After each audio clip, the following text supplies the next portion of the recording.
dernières années, la justice de notre pays est gangrénée par la corruption, le trafic d'influence, les erreurs judiciaires, le règlement des comptes.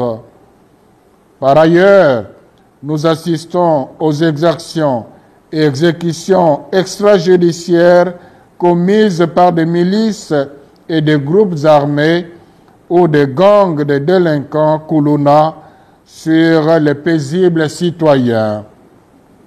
Aussi, voyons-nous des actes meurtriers décidés de façon arbitraire par la justice populaire.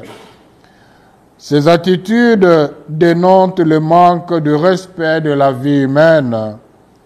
La culture de la mort fait son bon chemin dans les chefs de la population congolaise.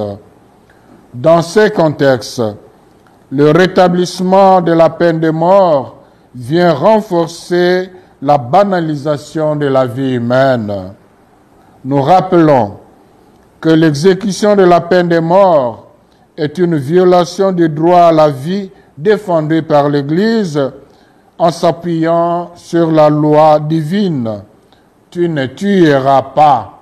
Exode 23.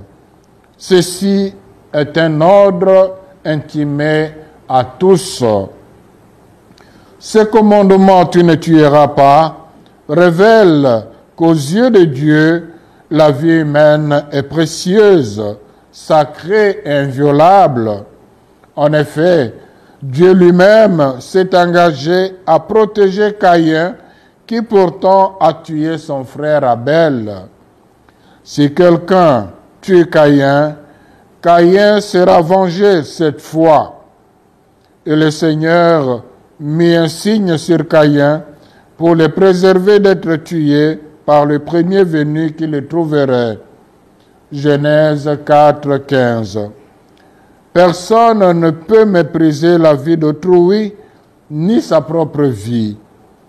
Il nous faut prendre conscience que, créé à l'image et à la ressemblance de Dieu, Genèse 2, 26 à 27, la personne ne perd pas sa dignité, même après avoir commis des crimes très graves.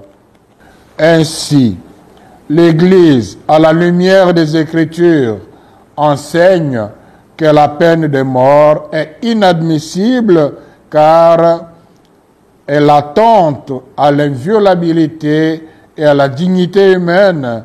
Elle s'engage de façon déterminée en vue de son abolition partout dans le monde.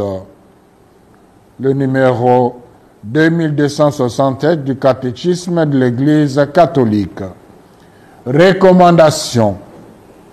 Eu égard à ce qui précède, animé par la certitude que chaque vie est sacrée et que la dignité humaine doit être protégée, nous marquons un refus net du recours à la peine de mort. Pour ce faire, nous recommandons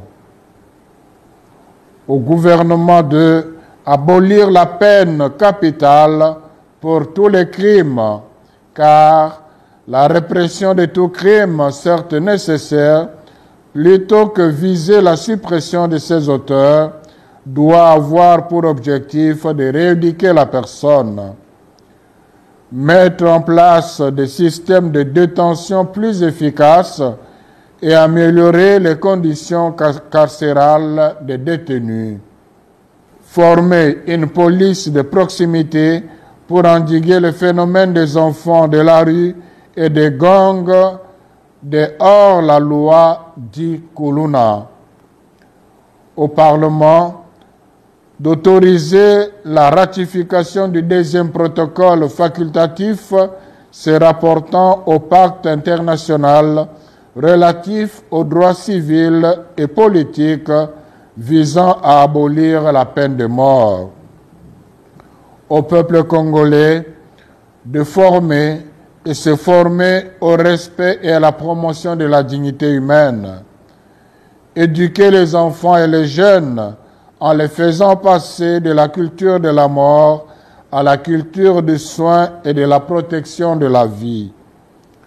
Prier pour les prisonniers, leur rendre visite et de promouvoir l'amélioration des conditions carcérales. Conclusion. La peine de mort et sa logique de rétribution ne sont pas compatibles avec l'Évangile. Quelles que soient les modalités d'exécution, la peine de mort implique un traitement cruel, inhumain et dégradant. Jésus ne ferme pas la porte de la vie aux condamnés. Il est celui qui donne toujours une chance à chacun. Jean 8, de 1 à 11. L'amour infini de Dieu donne à chaque homme une dignité que même des crimes ne sauraient enlever. Bientôt, nous allons célébrer Pâques, sommet des fêtes chrétiennes. La résurrection de Jésus, triomphe de la vie, manifeste que Dieu est contre la peine de mort infligée à son Fils. Il ne permet pas non plus d'ôter la vie à un être humain. Nous vous exhortons à lutter contre les différentes facettes de la culture de la mort dans notre société. Que la Vierge Marie, Mère du Rédempteur, intercède pour la RDC Congo et nos